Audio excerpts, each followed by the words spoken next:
Greetings, America. It is truly an honor to be speaking with you tonight. That I am here tonight is a testament to the dedication of generations before me, women and men who believed so fiercely in the promise of equality, liberty, and justice for all. This week marks the 100th anniversary of the passage of the 19th Amendment, and we celebrate the women who fought for that right. Yet so many of the Black women who helped secure that victory were still prohibited from voting long after its ratification. But they were undeterred. Without fanfare or recognition, they organized and testified and rallied and marched and fought, not just for their vote, but for a seat at the table. These women and the generations that followed worked to make democracy and opportunity real in the lives of all of us who followed. They paved the way for the trailblazing leadership of Barack Obama and Hillary Clinton. And these women inspired us to pick up the torch and fight on. Women like Mary Church Terrell, Mary Cloyd Bethune, Fannie Lou Hamer, and Diane Nash, Constance Baker Motley, and the great Shirley Chisholm. We're not often taught their stories, but as Americans, we all stand on their shoulders. And there's another woman whose name isn't known, whose story isn't shared, another woman whose shoulders I stand on, and that's my mother, Kamala Harris. She came here from India at age 19 to pursue her dream of curing cancer. At the University of California, Berkeley, she met my father, Donald Harris, who had come from Jamaica to study economics. They fell in love in that most American way while marching together for justice in the civil rights movement of the 1960s. In the streets of Oakland and Berkeley, I got a stroller's eye view of people getting into what the great John Lewis called good trouble. When I was 5, my parents split, and my mother raised us mostly on her own. Like so many mothers, she worked around the clock to make it work, packing lunches before we woke up and paying bills after we went to bed, helping us with homework at the kitchen table and shuttling us to church for choir practice. She made it look easy, though it never was. My mother instilled in my sister Maya and me the values that would chart the course of our lives. She raised us to be proud, strong Black women, and she raised us to know and be proud of our Indian heritage. She taught us to put family first, the family you're born into and the family you choose. Family is my husband, Doug, who I met on a blind date set up by my best friend. Family is our beautiful children, Cole and Ella, who call me Mamala. Family is my sister. Family is my best friend, my nieces, and my godchildren. Family is my uncles, my aunts, and my chitties. Family is Mrs. Shelton, my second mother who lived 2 doors down and helped raise me. Family is my beloved Alpha Kappa Alpha, our Divine Nine, and my HBCU brothers and sisters. Family is the friends I turn to when my mother, the most important person in my life, passed away from cancer. And even as she taught us to keep our family at the center of our world, she also pushed us to see a world beyond ourselves. She taught us to be conscious and compassionate about the struggles of all people, to believe public service is a noble cause and the fight for justice is a shared responsibility. That led me to become a lawyer. a district attorney, attorney general, and a United States senator. And at every step of the way, I've been guided by the words I spoke from the first time I stood in a courtroom. Kamala Harris, for the people. I have fought for children and survivors of sexual assault. I fought against transnational criminal organizations. I took on the biggest banks and helped take down one of the biggest for-profit colleges. I know a predator when I see one. My mother taught me that service to others gives life purpose and meaning. And oh, how I wish she were here tonight, but I know she's looking down on me from above. I keep thinking about that 25-year-old Indian woman, all of 5 feet tall, who gave birth to me at Kaiser Hospital in Oakland, California. On that day, she probably could have never imagined that I would be standing before you now and speaking these words. I accept your nomination for Vice President of the United States of America. I do so committed to the values she taught me, to the word that teaches me to walk by faith and not by sight, and to a vision passed on through generations of Americans, one that Joe Biden shares, a vision of our nation as a beloved community where all are welcome, no matter what we look like, no matter where we come from or who we love. A country where we may not agree on every detail, but we are united by the fundamental belief that every human being is of infinite worth, deserving of compassion, dignity, and respect. A country where we look out for one another, where we rise and fall as one, where we face our challenges and celebrate our triumphs together. Today, that country feels distant. Donald Trump's failure of leadership has cost lives and livelihoods. If you're a parent struggling with your child's remote learning, or you're a teacher struggling on the other side of that screen, you know what we're doing right now is not working. And we are a nation that is grieving the loss of life, the loss of jobs, the loss of opportunities, the loss of normalcy, and yes, the loss of certainty. And while this virus touches us all, we gotta be honest, it is not an equal opportunity offender. Black, Latino, and Indigenous people are suffering and dying disproportionately. And this is not a coincidence.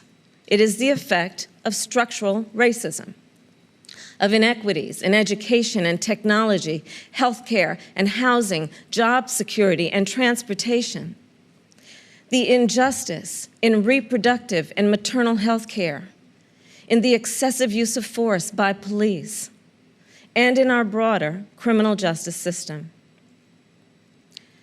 This virus, it has no eyes, and yet it knows exactly how we see each other and how we treat each other. And let's be clear, there is no vaccine for racism. We've got to do the work. For George Floyd, for Breonna Taylor, for the lives of too many others to name, for our children, and for all of us. We've got to do the work to fulfill that promise of equal justice under law. Because here's the thing, none of us are free until all of us are free. So we're at an inflection point. The constant chaos leaves us adrift. The incompetence makes us feel afraid. The callousness makes us feel alone. It's a lot. And here's the thing. We can do better and deserve so much more.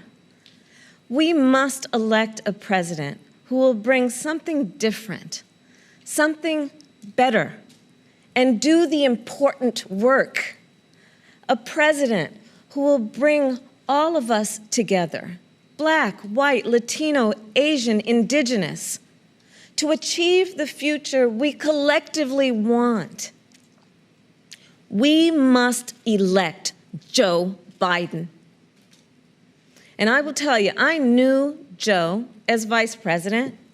I knew Joe on the campaign trail. And I first got to know Joe as the father of my friend. So Joe's son, Beau, and I served as attorneys general of our states, Delaware and California. During the Great Recession, he and I spoke on the phone nearly every day, working together to win back billions of dollars for homeowners from the big banks that foreclosed on people's homes. And Beau and I, we would talk about his family, how as a single father, Joe would spend 4 hours every day riding the train back and forth from Wilmington to Washington. Beau and Hunter got to have breakfast every morning with their dad. They went to sleep every night with the sound of his voice reading bedtime stories. And while they endured an unspeakable loss, those two little boys always knew that they were deeply, unconditionally loved. And what also moved me about Joe is the work that he did as he was going back and forth. This is the leader who wrote the Violence Against Women Act and enacted the assault weapons ban, who as vice president implemented the Recovery Act, which brought our country back from the Great Recessions. He championed the Affordable Care Act, protecting millions of Americans with pre-existing conditions, who spent decades promoting American values and interests around the world. Joe, he believes we stand with our allies and stand up to our adversaries. Right now, we have a president who turns our tragedies into political weapons. Joe will be a president who turns our challenges into purpose. Joe will bring us together to build an economy that doesn't leave anyone behind, where a good-paying job is the floor, not the ceiling. Joe will bring us together to end this pandemic and make sure that we are prepared for the next one. Joe will bring us together to squarely face and dismantle racial injustice, furthering the work of generations. Joe and I believe that we can build that beloved community, one that is strong and decent, just and kind, one in which we can all see ourselves. That's the vision that our parents and grandparents fought for, the vision that made my own life possible, the vision that makes the American promise, for all its complexities and imperfections, a promise worth fighting for. So make no mistake, the road ahead is not easy. We may stumble. We may fall short. But I pledge to you that we will act boldly and deal with our challenges honestly. We will speak truths, and we will act with the same faith in you that we ask you to place in us. We believe that our country, all of us, will stand together for a better future. And we already are. We see it in the doctors, the nurses, the home health care workers, and frontline workers who are risking their lives to save people they've never met. We see it in the teachers and truck drivers, the factory workers and farmers, the postal workers and poll workers, all putting their own safety on the line to help us get through this pandemic. And we see it in so many of you who are working, not just to get us through our current crisis, but to somewhere better. There's something happening all across our country. It's not about Joe or me. It's about you. And it's about us. People of all ages and colors and creeds who are, yes, taken to the streets, and also persuading our family members, rallying our friends, organizing our neighbors, and getting out the vote. And we have shown that when we vote, we expand access to health care and expand access to the ballot box and ensure that more working families can make a decent living. And I'm so inspired by a new generation. You are pushing us to realize the ideals of our nation, pushing us to live the values we share: decency and fairness, justice and love. You are patriots who remind us that to love our country is to fight for the ideals of our country. In this election, we have a chance to change the course of history. We're all in this fight. You, me, and Joe, together. What an awesome responsibility.